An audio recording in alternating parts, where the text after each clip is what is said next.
बिस्मिल्लाहिर्रहमानिर्रहीम। अस्सलामु अलैकुम वरहमतुल्लाहि वबरकातुह। मोहतरम बुजुर्ग और दोस्तों, उलमाए देवबंद का और उलमाए बरेलवी का हक और बातिल का हमेशा से तसादुम रहा है और कुरान ने भी बयान फरमाया, वकुल जाअल हक्कु व ज़हक़ल बातिल इन्नल बातिला काना ज़हूक़ा, कि जब हक आ जाता है और बातिल खत्म हो जाता है, बातिल तबाह हो जाता है।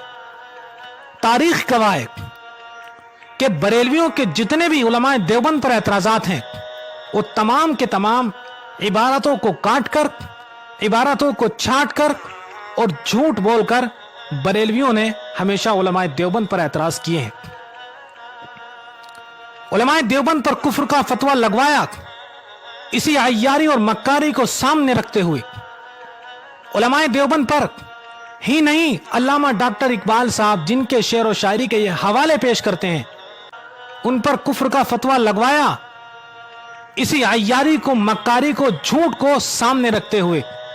और सिर्फ इतना ही नहीं, तीसरी सबसे बड़ी चीज, शाह अब्दुल अजीज मोहद्दी देलवी रहमतुल्लाह अलैह जिन तक ही अपना शजरा नसब पहुंचाने की कोशिश करते हैं, उनके फतवे के खिलाफ फतवा दिया। मौलाना अहमद रजा खान साहब ने यह भी मक्कारी, अय्याशी और चापलूसी से किया है। उलमाए देवबंद पर कुफ्र का फतवा लगवाया, वहां जाकर यह बयान किया कि देवबंद वाले गुस्ताख हैं, देवबंद वाले अल्लाह के नबी की गुस्ताखी करते हैं।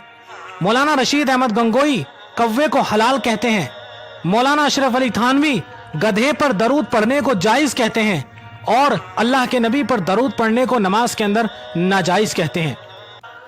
इस तरीके से उलमाए देवबंद की इबारतों के मफहूम को गलत तरीके से बयान किया। उलमाए देवबंद की किताबों से गलत तरीके के मज़ामीन को शाये करके वहां चस्पा किया गया, वहां लोगों को दिखाया गया, गुस्ताख रसूल साबित किया गया, गुस्ताख औलिया अल्लाह साबित किया गया। जब ये तमाम इबारतें काट छाट कर उलमाए देवबंद की, उलमाए अहले अरब के नजदीक गुस्ताखियां साबित कर दी, तो जाहिर बात है हर आलिम, हर मौलवी जो दीन की समझ रखता है, वो इस चीज को गलत समझेगा, क्योंकि इसके मफहूम को, इसकी इंटरप्रिटेशन को, इसकी तशरीह को गलत तरीके से बयान किया गया था। वहां से कुफ्र का फतवा आया। हमारे बुजुर्गों को अभी मालूम ही नहीं, हमारे अकाबिर को मालूम ही नहीं कि हम पर उलमाए अहले अरब ने कुफ्र का फतवा दे दिया है और फतवा दिलवाने वाले हजरत मौलाना अहमद रजा खान साहब हैं।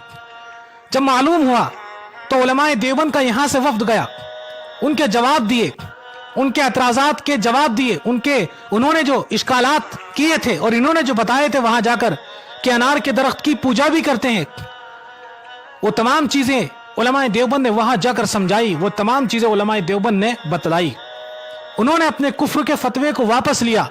फिर उलमाए देवबंद ने इनकी गुस्ताखाना इबारतें अम्मा आयशा के ताल्लुक से जो हदाइक़ बख्शिश के अंदर अहमद रजा खान ने बयान फरमाई हैं, वो तमाम इबारतें वहां पेश की। उलमाए देवबंद ने तमाम इबारतें जब वहां पेश की तो उलमाए अहले अरब ने इन पर गुस्ताख होने का फतवा दिया, इन पर काफिर होने का फतवा दिया। उलमाए देवबंद ने बताया कि अल्लाह के नबी सल्लल्लाहु अलैहि वसल्लम को अल्लाह की तरह हर जगह हाजिर और नाजिर मानते हैं, हर जगह मौजूद मानते हैं। उलमाए देवबंद ने ये इबारतें जब बताई तो उलमाए अहले अरब ने इनके खिलाफ फतवा दिया गुस्ताख होने का, काफिर होने का। चले थे उलमाए देवबंद को काफिर करार दिलवाने के लिए, दुनिया के सामने जलील करने के लिए, लेकिन अल्लाह तबारक व तआला ने खुद इनको जलील कर दिया। और ये हसद और ये जलन सिर्फ यहां तक महदूद नहीं था इन लोगों का, बल्कि और आगे बढ़ा। अल्लामा डॉक्टर इकबाल साहब, आपने नाम सुना होगा, शेर और शायरी की दुनिया के बहुत मशहूर शायर हैं, इस फन के महारत रखने वाले शख्स हैं और बड़े ही रूहानी शख्स हैं अल्लामा इकबाल साहब। अल्लामा इकबाल का ताल्लुक था अल्लामा अनवर शाह कश्मीरी रहमतुल्लाह अलैह से, और अल्लामा अनवर शाह कश्मीरी रहमतुल्लाह अलैह ने अल्लामा इकबाल साहब को कादियानियत से तौबा कराई थी, क्योंकि अल्लामा इकबाल साहब का इब्तिदा में कादियानियत की तरफ रुझान था।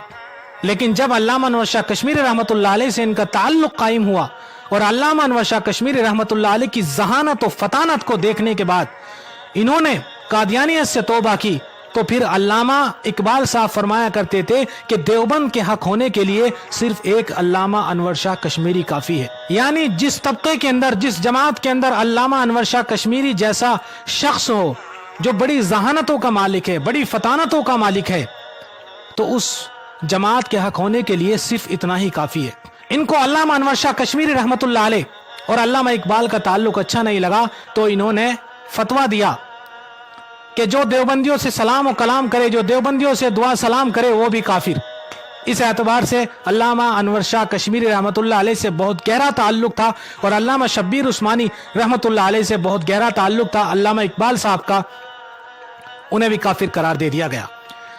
سب سے بڑی بات وہ یہ تھی کہ ہندوستان کی آزادی میں شاہ عبدالعزیز محدث دہلوی رحمت اللہ علیہ نے جو سب سے پہلا فتویٰ دیا تھا ہندوستان کے دارالحرب ہونے کا، جس کا مطلب یہ تھا کہ جنگ آزادی کے لیے مسلمان نکلے، مسلمان انگریزوں سے لڑے،